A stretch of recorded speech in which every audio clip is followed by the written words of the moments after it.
Hello. If you would like to be fully free of the scapegoat complex, then you may need to sacrifice any secondary benefit that you are getting from playing that role. This mostly comes down to being right. The way that it works is that when you are a child and you are being victimized, one of the only sources of power that you have is your ability to predict. If you can anticipate the harmful actions of your caregivers, it gives you some amount of control, or at least the perception of control. As you transition into subsequent relationships in adulthood, you will attract people who are of the same make and model as those who mistreated you.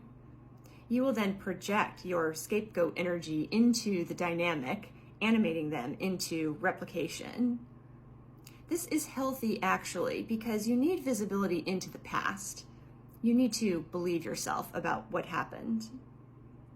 But as you heal and you withdraw that projection and integrate it into yourself through shadow work, you will no longer need reenactments. If they happen at all, they will be quite mild. What this means is that you enter into unknown territory. You are getting to know people as they are in all of their wild complexity, independent of the context of that memorized performance of trauma. The ego takes a hit with this not knowing, but it is worth it for the chance to be a real human. I'll say what I have done with this. I recently performed a symbolic funeral for the Greek goddess Cassandra. Cassandra had been one of my guides for some time. Her story is that through a series of travesties, she was cursed with the ability to tell the future, but that no one would ever believe her.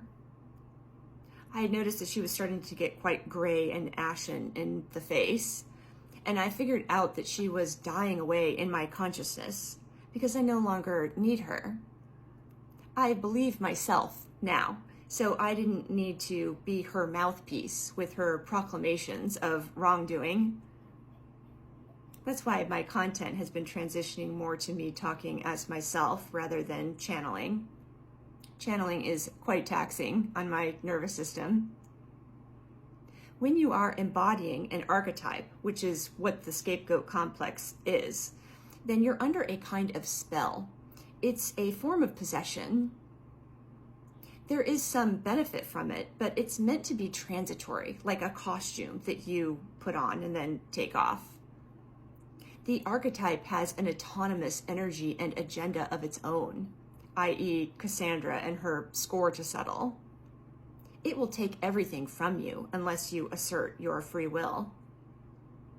So just consider whether that trade-off seems fair to you, to relinquish some amount of precognition in exchange for the opportunity to have an experience of life that is unpredictable and that includes adventure and surprises.